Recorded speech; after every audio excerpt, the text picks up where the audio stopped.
Hello again, and welcome back. We are going to talk today about the road to revolution in British America. And I want to say, we will talk about the road to revolution in Spanish America later, but since that's not going to happen until the 1820s, and we're not going to be doing it this week. All right, and plus it has some very different causes than the revolution in British America. And plus, when we think of the American Revolution, we're usually talking about the East Coast. So, all right, so what's going on? Well, first of all, you may recall that life in British America, the British colonies, was for many people considerably better than what they had back in England. England was seemed kind of far away, and the the colonists had better food, they had a better quality of life, they had a better wages, they wore better clothes, they lived longer. For a great many of them, life was good, and in fact, their tax burden was considerably less than it was for a citizen, for a British subject over in England. All right, and so they were thinking long lines pretty good, especially since, for the most part, England, as long as England was making money and things were going pretty well, they left the colonists alone. However, that is going to change in the the 1750s. In 1754 to 1763, there's going to be a war called the 7 Years' War. All right, you may know it from your junior high history class as the French Indian War. All right, now first of all, the 7 Years' War lasted 9 years, which tells you that historians are bad at math. And Winston Churchill, the British Prime Minister during World War II, once called the 7 Years' War the world's first true world war. It was a war between primarily the English and all of its colonies and territories, Canada, Belize, and South America, Australia by this time, a huge amount of space, and the French Empire. And the French Empire, they are fighting for control, literally fighting for control of the world. In North America, that fight is going to primarily take place in the northern part of our colonies, in Canada, for example, Quebec. This is why Canada speaks English, is because they pushed most of the French out after the French Indian War, after the 7 Years' War. It's also what allowed the English to take control of India, the crown jewel of the English Empire, without any further interference from European powers. They were able to push the French out of India. They were able to push the French out of big chunks of South America. It was a resounding victory all over for the English forces, except that it was very, very expensive. And the English government, realizing that in order to pay their debts, they were going to have to raise taxes, were looking at new ways to raise revenue. Okay, which brings us, move my computer there, which brings us to this idea of taxes. They had the tax burden in the British colonies in North America were less than the tax burden for the British subjects in England and in Scotland and Ireland. And so one of the things that they did is they looked and said, you know what? Part of this war was fought in northern New York and in western Massachusetts and in Canada, all these areas like this. And so it seemed fair to the British Parliament and to the British King that since some of the war was fought in the New World, that the people in the New World should help pay for it. All right, and so they began looking for ways to raise revenue through taxes. And one of the first ones they came up with was the sugar tax. And the sugar tax, and first of all, this is not sugar like, would you care for 1 lump or 2 to put in your tea? It's actually molasses, which we talked about with the triangle trade, how important that was. They raised it up to it was the equivalent of 2 cents a bottle, and that included rum. This was not very much, and it was still less than what was already being paid in England. But when you're used to not paying any taxes at all, even a small amount of taxes is really infuriating, and you see it as an unfair burden. And so they were very, very angry about this. Added to this, that in order to avoid these taxes, one of the things that the colonials would do is the taxes were collected at the ports, port of entry. You come in with your ship, they'd ask you how much, how many things of molasses, bottles of molasses do you have, and you tell them, and then they charge you, and then you pay your taxes, and then you go and sell your stuff, which makes everything more expensive because you're going to raise the prices on your rum or your molasses to cover the fact that you just paid tuppence worth of taxes. All right. Well, one of the things that the colonists did was they were all a bunch of smugglers, and they were supporting smugglers, because what would happen is instead of going into the port, is some of the colonials would go down and they'd pick it up and they'd just drop it. They just stop maybe in some of those swamps and bayous that are not being monitored by the English government quite so closely, and they'd offload everything and they'd undercut the prices of the merchants. And it turned out pretty much the colonials were very good at not following rules. We saw this with the mercantile rules. Hey, don't make things. Yeah, sure, no problem. You want to buy the hat we just made? Well, now they're ignoring the colonial rules with the paying taxes, and they're calling for a boycott of British goods, and so everything is just kind of a little ratchet up a little bit of tension here. All right, and eventually Parliament is going to go, you know what, the people in the colonies, they don't really like this. It's not raising very much money. It's causing lots of trouble.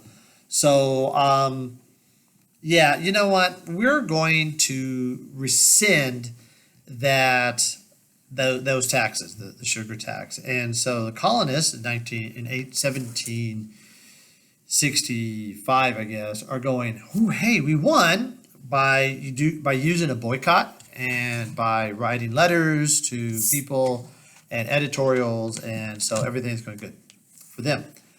Still not so good for the government of England because they're still broke. So they start looking for another way to raise revenue, and they come up with something called the Stamp Act. Now, the Stamp Act is a simple little idea. This idea that in order to mail a letter, in order to do anything on paper, like, for example, a deed, or a box of matches, that you would have to, if you were the person printing that, or inscribing, if you were a scrivener, that to show that you had paid your taxes on that paper, you purchased a stamp, and that stamp would then be asphyxiated, So with the top corner of your deed for your house, you would have a little stamp that basically, said that you had paid the taxes on that paper. Well, you know what? Deeds, you don't have a whole lot of deeds. That's a bill of sale or something like this, right? But other things became very expensive because of this. For example, matches became more expensive because of the paper, paper boxes. Another thing that became expensive was legal documents. If you've ever bought a house, there's like 825 pages, and every one of them had to have that stamp on it. So it became very expensive for lawyers to do their legal briefs, to do all the letters that they have to do, to sign over indentures, bill of sale, deeds, things like this. And so lawyers, the cost of operating things for lawyers went up, and it also went up for publishers, particularly newspaper publishers, because every page of that newspaper had to have the stamp saying you had paid the taxes on that paper. Excuse me. Well, if there's two people you never want to annoy, is lawyers and publishers. Newspaper people, this is in a day when people actually read the newspaper. And in fact, some people would actually read the newspaper on the corner to people who couldn't read. And so that became a lot more expensive all of a sudden. And lawyers who deal with all these legal documents, things became very expensive for them too. And they complained very, very loudly. And so that is going to ratchet up the tension there as well. All right, because it's now affecting their livelihood. It's affecting how much it costs for them to make a newspaper, and people are like, you know what, you got to do this every day. I'm going to be run out of business. And so people, for example, a writer by the name of Poor Richard, better known as Benjamin Franklin, wrote a series of essays talking about how bad the Stamp Act was and that how unfair it was, and demanding that it be rescinded. And people like Thomas Paine, who said things like taxation without representation is tyranny, and they are taking away our rights as Englishmen because they are taxing us, but we don't have an opportunity to elect a representative to Parliament to go and speak on our behalfs, and so we're being treated unfairly, and it's an unfair intrusion of the English government into our daily lives. Even a deck of cards, because they are printed, had to have a stamp on the box for that deck of cards. And so you couldn't go and buy a deck of cards without the government knowing that you were now basically gambling. And so they were very, very angry about this. And so there was lots of complaining, lots of saber rattling, lots of people, lots of demonstrations. For example, there was a demonstration in Boston, and it was a very cold, wintry day. And the soldiers were on duty. There's about 4 or 5 of them on duty, right? And there was a crowd that began to gather. And they began, because they were upset about taxation without representation is tyranny, they began to chant slogans. They began to talk about King George is a tyrant, that they're taking away their rights, and how unfairly they were being treated. All right. On top of that, they began to get very personal. They began to insult the soldiers, the unlikelihood that their parents were ever married, or maybe even that maybe they were the son of a motherless goat, or and so they started calling them names, and somewhere along the line, somebody started throwing snowballs at the soldiers. Okay, so now the soldiers, and up until this point, and at this point, when you're on guard duty in the 1760s and the 1770s, you don't actually have bullets in your gun, because these are flintlock rifles, and a piece of static electricity and a shock, you could actually end up discharging your rifle, and by accident. You don't want to do that. So you don't load your rifle until you are ready to fire.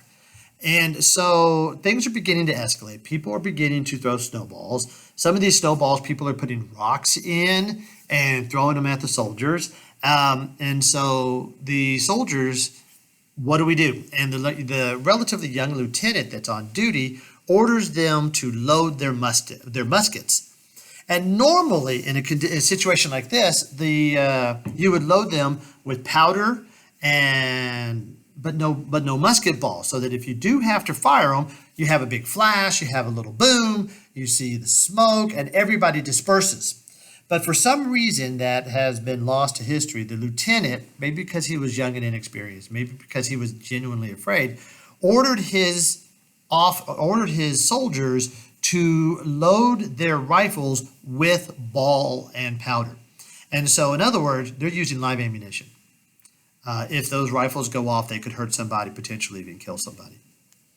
And so by this time, the whole garrison, the people are coming out, and they all have loaded rifles. And things are continuing to escalate. Things are getting uglier and uglier. The insults are becoming more personal. They're not even bothering with snow. They're just throwing rocks at the soldiers. And came out in the trial that one of the soldiers asked the lieutenant, "Sir, do we have permission to fire, or do we have permission to fire?" And the lieutenant said something to the effect of, "I will give the order to fire when I give the order to fire." And in all of the noise and the screaming and the tension, what the soldier heard was, "I give the order to fire. I give the order to fire." So he heard it twice. So he discharges his rifle. And of course, as soon as the first person fires, so does everybody else. In the end, the crowd did disperse, but there were 3 people dead, plus a few people that had been wounded. And now things have really escalated to bloodshed. It was a misunderstanding. It really was. But that doesn't change the fact that people were now dead and injured. And for the colonists, they looked at this as just cold-blooded murder. That they looked at the protesters as expressing their opinion. Under English law, you could rally, you could express your opinion, you could even say dirty words in public or whatever, and they were shot for because they did not like the English crown imposing these taxes.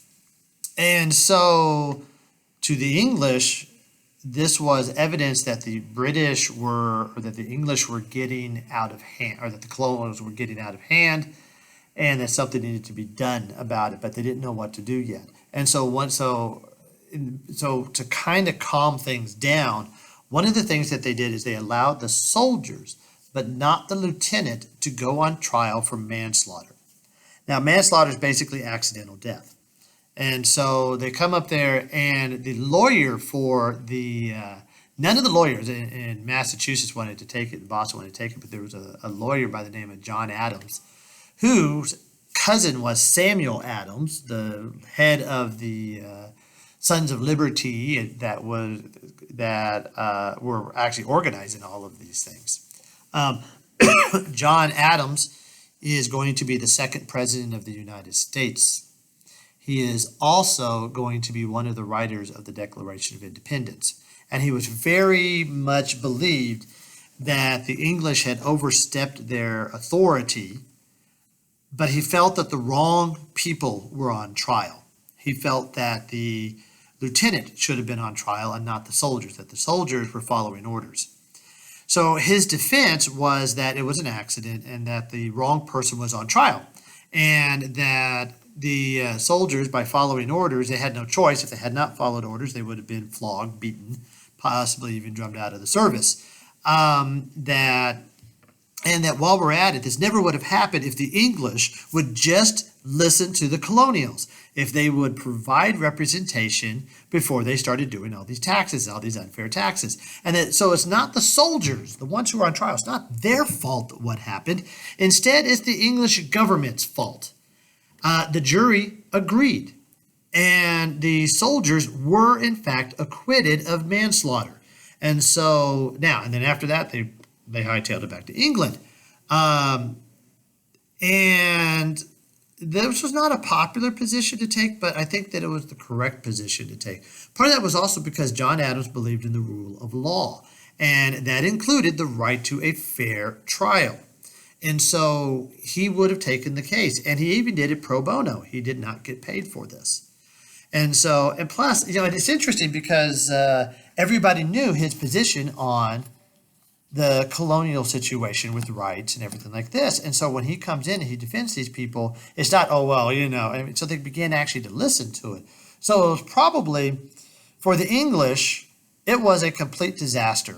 They lost an opportunity to slow the slide towards independence. And Canada, they're never going to have a violent revolution. They lose that opportunity in the Boston area to do that. Sorry, that's my computer. And so this is going to be a terrible situation for them. That is what they call public relations disaster. Nevertheless, things in Boston are going bad. And so they are beginning to look at, says, okay, we've got to get Boston under control. And so they bring in a new governor, and he institutes, and there's 3 laws that come in that are called the Intolerable Acts by the colonials. There is absolutely no way that we can accept these laws. The Stamp Act is going to be repealed, but it's going to be replaced by these intolerable acts, one of which is going to be the Quartering Act. The Quartering Act means that the English are going to ramp up the number of soldiers in the Boston area. They don't have enough barracks, so they're going to quarter soldiers in people's houses. So if you can imagine, you live in a house, you've got a 3-bedroom house in Boston, you may find yourself having to play host to 6 soldiers, And those soldiers will eat your food, you will clean up after them, you will feed them, and you will make sure that they are well taken care of. And you will not give them any grief. And it's a great way of, and it's not just about housing the soldiers, it's also about controlling the population. Nobody's going to start a revolution if the soldiers are sitting in their living room. And because it's too risky. But what that does is it infuriates the colonials. In fact, when they write the Declaration of Independence, they're going to mention the Quartering Act.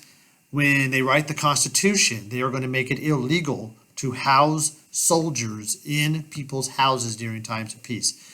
When they write actually even before the Constitution, there's another Constitution kind of called the Articles of Confederation. They will say that is that will always be illegal. The Constitution mentions quartering, and then the Bill of Rights comes in and says that you'll never have to put soldiers in your house during times of peace. The quartering, no quartering. That's the Eighth Amendment, and so no, Third Amendment, and so this is a big deal. This infuriates the colonials, and probably more than any taxes ever could.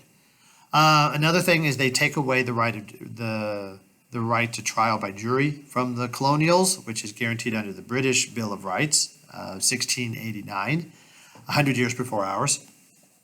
And this is going to infuriate them, because what's going to happen is they're still going to kind of get a jury trial, but that jury trial is going to be in England. You see, all those, whenever they did catch smugglers sneaking things in to avoid taxes, oftentimes, they were always acquitted. And part of that is because, the guy you're buying your rum from is the guy you're now on the jury to decide if this person is going to be hanged.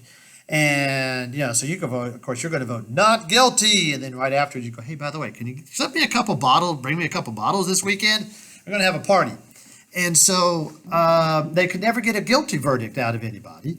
And so they set up admiralty courts. Admiralty courts is a military court. So instead of being tried by a jury of your peers, you are instead going to be tried by a military tribunal. And this is a slap in the face to the colonials, because they're saying that we can't trust you. You are not trustworthy enough to decide guilt or innocence of another colonial, and so this is going to be infuriating once again. This is now insulting their honor. So they've taken away their freedom, they've taken away their honor, and just because we want to make sure that you do not, we still have to raise the revenue, we're going to put in a bunch of taxes. We're going to reinstate the sugar tax at a different rate. We're going to reinstate the stamp tax at a certain rate. And we're going to put the tea tax in place. The tea tax is going to annoy people, because everybody drank tea for everything. And it's kind of embarrassing because, but you didn't drink water, you drank tea. And so it wasn't very big, but it was just enough to annoy everybody, because that's like every time you sit down to eat, you're giving money to the crown, to King George III. And this infuriated people as well. And probably the most famous act of protest is when a group of the Sons of Liberty dress up as Native Americans, sneak on board a ship, and throw the equivalent of $3 million worth of tea into the Boston Bay. Which, if you ever saw the movie Mary Poppins, there's a line in there about they threw it into the ocean, which rendered it undrinkable even by colonial standards. And so this is a huge, huge loss. And so they are going to close Boston Harbor, and that is going to set us on a path towards revolution. Is this constant escalation from starting with the Sugar Act all the way up to the closing of Boston, and basically a military occupation of Boston. The shot that is going to be heard around the world is going to happen in April of 1775. Okay. The colonials in 1774 met, and they said, stop paying taxes. They told all the people, stop paying taxes and prepare for war.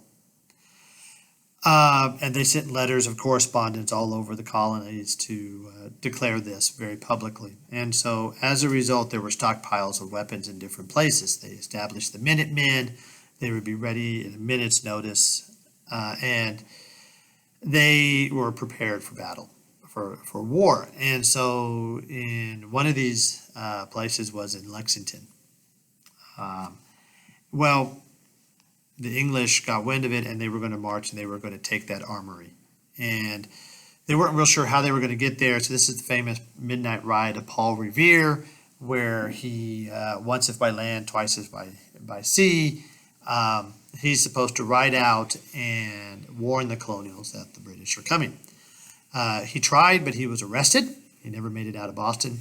You know, the British are coming, the British are coming. Oops, you're under arrest because you've been yelling, the British are coming, and yeah, guess what, we're here. But so the British are marching south to Lexington, and they come up on a bunch of colonials who are waiting for them. And the colonials, with their rifles, the loaded ball and powder, and the soldiers they load up ball and powder, and now we kind of have a standoff here. And both of them are lined up, obviously ready to shoot. And we don't know who shot first. Both sides claim the other side shot first. There's another possibility that neither side shot first. So what they heard was some guy out in a field somewhere hunting grouse or pheasant and not even knowing what's going on just down the road. And either way, there was a shot heard, and then as soon as that shot was heard, everybody discharged their rifle, and we are now in a revolution.